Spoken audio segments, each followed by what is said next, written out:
हाँ जी दोस्तों, स्वागत है आपका अपने YouTube चैनल में। तो उम्मीद करता हूँ कि जो पहली वीडियो थी उसके जो पैरामीटर्स हमने देखे थे वो आपको याद हो गए होंगे या आप समझ गए होंगे उनको। तो अब हम आगे चलते हैं। तो इसमें क्या है, इसमें आगे आ गया अपना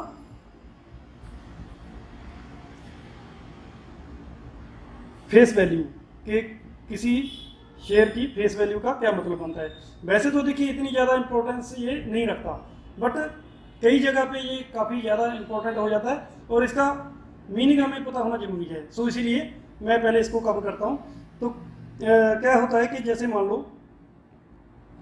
बिल्कुल स्टार्टिंग लेवल से कोई कंपनी है, उसने अपना बिजनेस किया हुआ है और उसको अपना और आगे बिजनेस एक्सपेंड करना है, या वैसे ही उसको कैपिटल की ज़रूरत पड़ गई, पैसे की ज़रूरत पड़ गई, तो उसके पास क्या ऑप्शंस हैं। या तो वो बैंक्स के पास जाएगी या तो वो पब्लिक के पास जा सकती है। तो बैंक्स में क्यों नहीं जाती कंपनी? क्योंकि बैंक्स की कंडीशन जो है वो सारी कंपनियां फुलफिल नहीं कर सकती। एक तो दूसरी बात क्या है कि इनको एक इंटरेस्ट पे करना पड़ेगा जो भी वहाँ से ये कैपिटल रेज करेंगे, भले ही कंपनी फायदे में जाए या नुकसान में जाए, इंटरेस्ट तो उनको पे करना ही होगा। इसीलिए बैंक की ऑप्शन वो अवॉइड करते हैं। अब वो पब्लिक के पास जाते हैं पैसा लेने के लिए। तो पब्लिक को उनको क्या करना पड़ता है, सिर्फ अपनी कंपनी से कुछ शेयर देना पड़ता है, हिस्सा देना पड़ता है, बट उनके ऊपर उसको कोई इंटरेस्ट वगैरह नहीं देना पड़ता। ठीक है। और ये भी पब्लिक के पास जब जाते हैं वो इसको फर्दर देख लेते हैं कि इसका प्रोसेस क्या है। मान लो किसी कंपनी के पास 1 करोड़ की कैपिटल है टोटल जो उसने बिजनेस में लगाई, तो अभी उसको और 1 करोड़ चाहिए। तो 1 करोड़ के लिए पब्लिक के पास कैसे जाएंगे? वो सबसे पहले वो रजिस्ट्रार के पास जाएंगे, उनको बोलेंगे कि हमने कैपिटल रेज करना है। तो रजिस्ट्रार क्या है, एक ऑथोराइज्ड कैपिटल उनको बता देगा कि भाई आपके कंपनी के हिसाब से आप इतनी ही कैपिटल जो है वो रेज कर सकते हैं। ठीक है। तो ये प्री डिफाइंड हो जाती है। तो अभी क्या करना पड़ेगा इसको, कंपनी को, जो ये उसके 1 करोड़ की कैपिटल है इसको शेयर्स में डिवाइड करना होगा पहले। तो शेयर्स में कैसे डिवाइड कर सकते हैं वो, एक उनको इसकी अपनी प्राइस देखनी पड़ेगी कि कौन सी प्राइस पे कितने शेयर वो इशू करें, है ना। तो वो कैसे करेंगे? मान लो 1 करोड़ की उनके पास कैपिटल है, तो एक वैल्यू उन्होंने निकाल दी कि 10 रुपये के हिसाब से हम 10 लाख शेयर्स जो हैं इसको डिवाइड कर देते हैं। तो ये 10 रुपये जो है ये उस शेयर की फेस वैल्यू उन्होंने निकाल दी और ये हो गई उनकी नंबर ऑफ शेयर्स। ठीक है। तो अब ये जो फेस वैल्यू है ये कम ज़्यादा भी हो सकती है। हो सकता है ये 20 रुपये की रख लें, 30 रुपये की रख लें, या 100 की भी रख लें। हो सकता है ये शुरू में ही 5 की या 2 की या 1 की रख लें। ठीक है। ये कंपनी के ऊपर डिपेंड है कि टोटल शेयर जो हैं वो कितने रखने चाहते हैं और उनकी वैल्यू वो क्या रखना चाहते हैं। तो मोस्टली हम देखते हैं तो 10 ही इसकी फेस वैल्यू रखी जाती है। तो अब क्या है, जो कंपनी के पास अभी 100% हिस्सेदारी है, शेयर जो है, होल्डिंग सारी की सारी ये प्रमोटर्स की होल्डिंग है अभी फिलहाल। तो अभी क्या करेंगे, वो जो ऑथोराइज्ड उनकी कैपिटल थी उसमें से कुछ शेयर्स इशू कर देंगे पब्लिक के लिए जिसकी फेस वैल्यू है 10, उसको मल्टीप्लाई कर लेंगे नंबर ऑफ शेयर्स के साथ, उस हिसाब से वो अपना आईपीओ लेके आएंगे। ठीक है। तो उनको क्या करना होगा, नंबर ऑफ शेयर्स की जो अपनी क्वांटिटी है वो बढ़ानी पड़ेगी यहाँ पे, जो जितने पब्लिक को उन्होंने देने हैं। ठीक है। उससे क्या होगा, मान लो यहाँ पे 10 लाख शेयर थे और अगर उन्होंने 1 लाख शेयर और पब्लिक को देने हैं तो यहाँ पे टोटल हो जाएंगे 11 लाख शेयर। और कंपनी का यहाँ पे 100% जो शेयर था उसमें से ये वाला हिस्सा उनका कम हो जाएगा।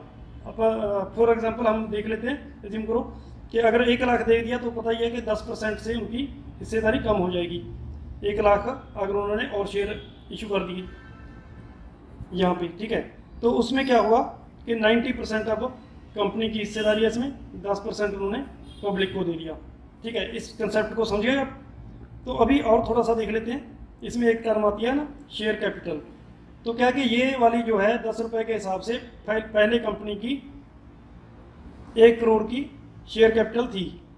शेयर कैपिटल, इसको ज़रा ध्यान से समझना। उनके पास 1 करोड़ की शेयर कैपिटल थी। तो अभी क्या हुआ, उन्होंने मान लो 1 लाख शेयर जो हैं और इशू कर दिए, और इसकी शेयर कैपिटल जो आएगी वो सिर्फ 10 रुपये के हिसाब से ही निकलेगी। मान लो कंपनी ने आईपीओ का प्राइस अपना 100 रुपये रख दिया, क्योंकि प्रीमियम पे ही बेचेंगे। जब कोई प्रमोटर जो है वो अपना अगर शेयर बेचता है, हिस्सा बेचता है, तो प्रीमियम पे बेचेगा। वो प्रीमियम पे बेच रहा है तो इसमें प्रीमियम कितना हो गया, 10 रुपये फेस वैल्यू होगी, और 90 रुपीज़ वो अलग से ले रहे हैं, एक्स्ट्रा ले रहे हैं, सॉरी, तो ये 90 रुपीज़ वो अलग से ले रहे हैं हमारे से। तो इसका जो मैनेजमेंट है वो कैसे होगा, तो 1 लाख शेयर उन्होंने दिया, इसकी जितनी फेस वैल्यू है 10 रुपये, इसके हिसाब से 10 लाख रुपए जो हैं ये जाएंगे शेयर कैपिटल में ऐड हो जाएंगे, 1 करोड़ 10 लाख हो गए। और बाकी के जो 90 रुपये ले रहे हैं ये कहाँ पे जाएंगे, ये अभी बताता हूँ आपको। ये जाएंगे, एक टर्म और आ जाती है, रिजर्व्स एंड सरप्लस में। तो 90 लाख जो है वो यहाँ पे रिफ्लेक्ट करेंगे, ठीक है। और ये रिजर्व एंड सरप्लस जो है इसके बारे में थोड़ा सा बता देता हूँ आपको कि होता तो ये कैश और कैश इक्विवेलेंट ही है, ये सारे का सारा ना कैश और कैश इक्विवेलेंट ही होता है। रिजर्व्स में क्या आ जाता है कि कंपनी ने कुछ फंड्स रिजर्व करने होते हैं स्टार्टिंग में ही। मान लो उन्होंने एक अपना जो उनके एम्प्लॉयज़ हैं उनकी वेलफेयर के लिए रिजर्व फंड जो है वो बना दिया। एक उन्होंने बना दिया, उन्होंने मान लो कोई बॉन्ड्स या अपने डिवेंचर्स सेल किए हुए हैं अगर कंपनी ने, तो उसमें क्या होगा कि एक रिडेम्पशन ऑफ बॉन्ड्स या कुछ भी हो सकता है, ये उसके लिए रिजर्व फंड बना दिया। तो ऐसे कितने भी रिजर्व फंड हो सकते हैं। तो इनका मीनिंग ये है कि जितना पैसा कंपनी ने इस पर्टिकुलर रिजर्व फंड के लिए रिजर्व कर दिया, मान लो उन्होंने 10 लाख कर दिया, तो ये 10 लाख जो हैं जो इसी पर्पज़ के लिए कंपनी यूज़ कर सकती है, और इसके लिए जितना रखा होगा उसको इसी पर्पज़ के लिए यूज़ कर सकती है। इसका पैसा इसमें नहीं यूज़ कर सकती, इसका पैसा इसमें नहीं यूज़ कर सकती, क्योंकि ये रिजर्व रख दी है, ठीक है। और बाकी जो पैसा उस कंपनी के पास बचा उसको अलग से अकाउंट जो है कॉमन अकाउंट बोल सकते हैं, वो है अपना सरप्लस का। तो बाकी उन्होंने सरप्लस में डाल दिया, यहाँ से वो किसी भी पर्पज़ के लिए इसको यूज़ कर सकते हैं। कौन से पर्पज़ हो सकते हैं, कोई डिविडेंड देना है डिविडेंड दे सकती है, बायबैक करना है बायबैक कर सकती है कंपनी ने अपना एक्सपेंशन करना है उसके लिए यहाँ से यूज़ कर सकती है।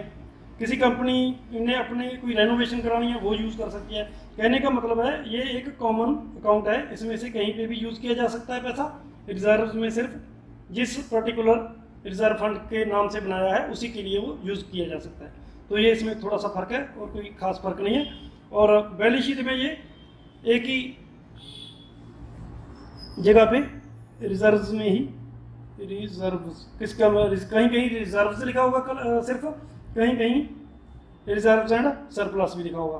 तो ये चीज़ सेम ही है, जो इसमें डिफरेंस था वो मैंने आपको बता दिया है। अब इसके बाद क्या आता है, इसके बाद आता है अपना शेयर कैपिटल। तो बता दिया मैंने कि कौन कौन सी चीज़ें शेयर कैपिटल में जाती हैं, है ना। इसमें एक ऐसा होता है कि एक कॉमन शेयर्स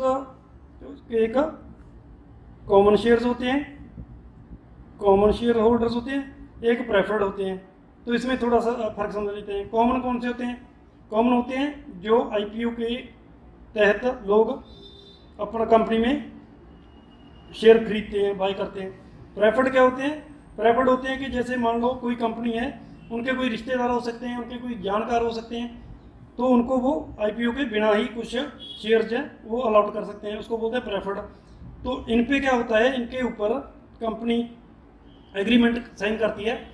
जिस भी बंदे ने यहाँ पे कैपिटल लगाया होगा कि भाई आपको एक सर्टेन अमाउंट ऑफ डिविडेंड या हम इसको बोल सकते हैं कि प्रॉफिट आपको हम हर साल देते रहेंगे। ये फिक्स रहता है कि भी अगर 5 साल के लिए किया है कि 5 साल के लिए उनको एक सर्टेन अमाउंट ऑफ डिविडेंड मिलता रहेगा प्रेफर्ड को। कॉमन को भी डिविडेंड मिलता है, डिविडेंड उनको मिलता है, बट ये कंपनी के ऊपर डिपेंड करता है कि वो किसी साल उनको दे भी सकते हैं डिविडेंड, किसी साल नहीं भी दे सकते। प्रेफर्ड को उनको देना ही होगा। और कॉमन के पास फैसिलिटी क्या होती है कि ये वोटिंग में पार्टिसिपेट कर सकते हैं जब भी कभी वोटिंग होगी। प्रेफर्ड वाले जो हैं ये वोटिंग में पार्टिसिपेट नहीं कर सकते।